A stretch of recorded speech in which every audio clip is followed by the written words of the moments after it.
आदाब, सत श्री अकाल। आप देख रहे हैं फिल्मी बज़, जहां आपको मिलती है फिल्मी दुनिया की हर खबर। चलिए आज की बड़ी खबरों से आपको रूबरू करवा देते हैं।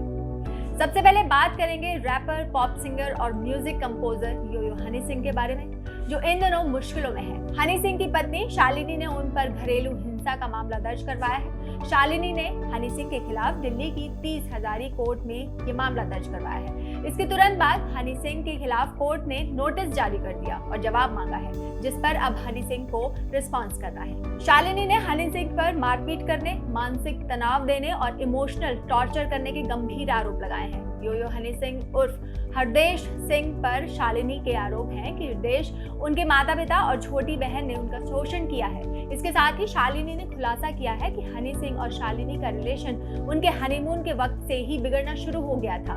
हनी सिंह ने उन पर उसी वक्त हाथ उठाना शुरू कर दिया था।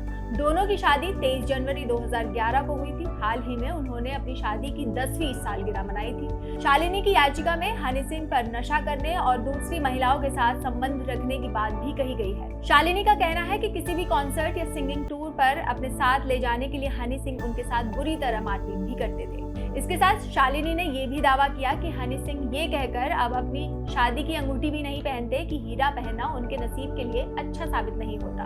हनी सिंह ने अपनी शादी को 3 सालों तक दुनिया से छिपा कर रखा। साल 2014 में हनी सिंह ने पहली बार शालिनी को फैंस के साथ इंट्रोड्यूस किया था। बढ़ते हैं आगे और आपको बताते हैं कि मुंबई के ठाणे की विशेष अदालत ने ममता कुलकर्णी के 6 बैंक अकाउंट्स को डीफ्रीज करने की याचिका को खारिज कर दिया है। एक्ट्रेस के 6 बैंक अकाउंट्स, 3 एफडी और 2 मुंबई फ्लैट्स को 2 करोड़ ड्रग केस में कनेक्शन की वजह से फ्रीज कर दिया गया था। ममता कुलकर्णी ने अपने वकील के जरिए अदालत में कहा है कि 2016 के केस में उन्हें फंसाया गया है। वो अकेली ही अपने परिवार को संभालने वाली है। उनकी एक बहन मानसिक रोगी है और उसका इलाज 8 साल से चल रहा है। अब क्योंकि एक्ट्रेस के बैंक अकाउंट्स और एफडी फ्रीज हैं, तो वो अपनी बहन का इलाज नहीं करवा पा रही है। अपनी बहन को अच्छे एनवायरनमेंट में रखने के लिए उन्हें अपना मुंबई वाला फ्लैट चाहिए। अपनी याचिका में ममता कुलकर्णी का दावा है कि उनके खिलाफ दर्ज रिपोर्ट में उनका नाम जबरदस्ती सिर्फ इसलिए शामिल किया गया है क्योंकि विकी गोस्वामी के साथ उनके रिश्ते रहे हैं। पुलिस की चार्जशीट का हवाला देते हुए याचिका में कहा गया है कि पुलिस की तफ्तीश भी उनके खिलाफ कोई ठोस सबूत पेश नहीं कर पाई है। हालांकि कोर्ट का मानना है कि ये अभी तक अदालत या जांच एजेंसी के सामने नहीं आई है, इसीलिए उनके अकाउंट को डीफ्रीज करने की जरूरत नहीं है। पुलिस के मुताबिक अप्रैल 12, 2016 को शाम करीब 4:30 बजे 2 सफेद कारों को चेकिंग के दौरान रोका गया, तो उसमें से एफेड्रिन पाउडर की भारी मात्रा बरामद हुई। कार चलाने वाले मयूर और सागर को गिरफ्तार करने के बाद पूछताछ में पता चला है कि लाखों के इस केमिकल को देश के बाहर ले जाकर इससे महंगी नशीली दवा बनाई जानी थी। इस मामले में पुलिस ने तब 10 लोगों को गिरफ्तार किया था और 7 लोगों को वांछित अभियुक्त बनाया था। इसमें से एक ममता कुलकर्णी भी है। अब देखना होगा कि कोर्ट ममता के मामले में क्या फैसला लेती है। अगली खबर की तरफ बढ़ते हैं। सुनील शेट्टी ने लोगों से कोंकण में बाढ़ पीड़ितों की मदद करने की अपील की है। पिछले महीने प्रकृति मां ने अपना गुस्सा दिखाया। मॉनसून ने महाराष्ट्र के कोंकण में दस्तक दी। बादल फटने से भारी बारिश हुई, जिसके कई इलाकों में भारी बाढ़ आ गई। रत्नागिरी और रायगढ़ जिलों में खेड़, चिपळूण और महाड़ में बाढ़ की वजह से स्थानीय लोगों को काफी परेशानी का सामना करना पड़ा, क्योंकि उनके घर पानी में डूब गए थे। इस भारी नुकसान को देखते हुए सुनील शेट्टी ने सोशल मीडिया पर लोगों से समर्थन करने का आग्रह किया है। सुनील ने लिखा है, हमारे राज्य को हमारी जरूरत है। महाराष्ट्र के रायगढ़ और रत्नागिरी में पिछले कुछ दिनों में बेमौसम बारिश हो रही है और बाढ़ आ गई है। लैंडस्लाइड की भी परेशानी बढ़ रही है। बचाव कार्य जारी है, लेकिन स्थानीय लोगों ने सब कुछ खो दिया है। घर 17 फीट पानी में डूब गए हैं। सुनील ने आगे लिखा है कि पीड़ितों की सहायता के लिए उन्होंने सेंटर फॉर ट्रांसफॉर्मिंग इंडिया यानी CFTI के साथ मिलकर काम किया है। उन्होंने लिखा है, मैंने उस सामाजिक संगठन के साथ करार किया है जो जमीनी स्तर पर राहत का काम करता है। वो हमारे समर्थन से महाराष्ट्र में लोगों की मदद करने का इरादा रखते हैं। यहाँ से जुटाई गई राशि प्रभावित लोगों के लिए किराने का सामान, कपड़े और खाना खरीदने में इस्तेमाल की जाएगी। आइए हाथ मिलाएं और मदद करें। हर रुपया, हर डॉलर मायने रखता है। अभिदान कीजिए, हमें आपकी जरूरत है। CFTI चेयरपर्सन चित्रलेखा पाटिल ने सुनील शेट्टी द्वारा की गई पहल के जरिए आभार जताया है और उनसे कहा है, ये एकजुटता दिखाने और कोंकण के लोगों के समर्थन में आने का समय है और इसीलिए हमने ये पहल शुरू की है। हमें उम्मीद है कि बहुत मदद मिलेगी। हम बढ़ते हैं आगे और हमारी अगली खबर हॉलीवुड से है। अगर आप भी film Thor love and thunder का बेसब्री से इंतजार कर रहे हैं तो ये खबर आपके लिए है। Super villain God the God butcher के रूप में क्रिश्चियन बेल का पहला लुक सामने आ गया है, जो काफी खतरनाक है। एकेडमी अवार्ड विनर एक्टर की फुल कॉस्ट्यूम में तस्वीर सेट से लीक हो गई है। तस्वीरों में वो एक हल्के सफेद रंग के बॉडी सूट में नजर आ रहे हैं। डार्क नाइट सीरीज में बैटमैन के रूप में अपने कैरेक्टर के लिए जाने जाने वाले बेल अपकमिंग मार्वल फिल्म के लिए विलेन बन रहे हैं।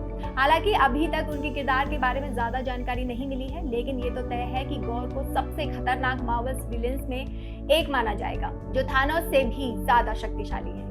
अब बात करते हैं हॉट मम्मी शिल्पा शेट्टी कुंद्रा के बारे में, जिन्हें इन दिनों भारी नुकसान उठाना पड़ रहा है। अश्लील वीडियो मामले में राज कुंद्रा की गिरफ्तारी के बाद से ही शिल्पा शेट्टी टीवी के popular dance reality show super dancer 4 में दिखाई नहीं दे रही है। शिल्पा शेट्टी इस शो को गीता कपूर और अनुराग बासु के साथ जज करती थी।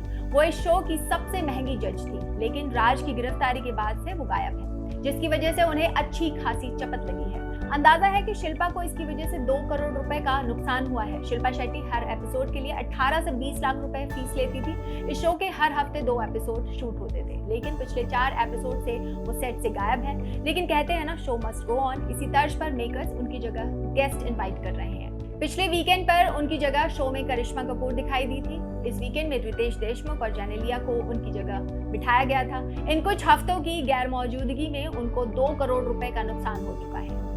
अगली खबर में आपको ले चलते हैं नैन्सी भाभी के पास। शिल्पा शेट्टी के पति और बिजनेसमैन राज कुंद्रा फिलहाल पुलिस की हिरासत में है। मुंबई पुलिस की क्राइम ब्रांच इस मामले में अपनी पैनी नजर बनाए हुए है। सिर्फ राज कुंद्रा ही नहीं, बल्कि जितने भी आरोपी हैं उनके बैंक खातों की जांच की जा रही है। वहीं अब तक 1 दर्जन से ज्यादा बैंक अकाउंट्स को फ्रीज किया जा चुका है। पुलिस का दावा है कि राज कुंद्रा ने पॉर्न फिल्म रैकेट से करोड़ों रुपए की कमाई की थी। एक व्हाट्सएप चैट में ये भी खुलासा हुआ था कि उन्होंने करोड़ों रुपए में अश्लील फिल्में बेचने की डील की थी। साथ ही कंपनी के लिए 2023 तक का एक गोल भी सेट किया हुआ था।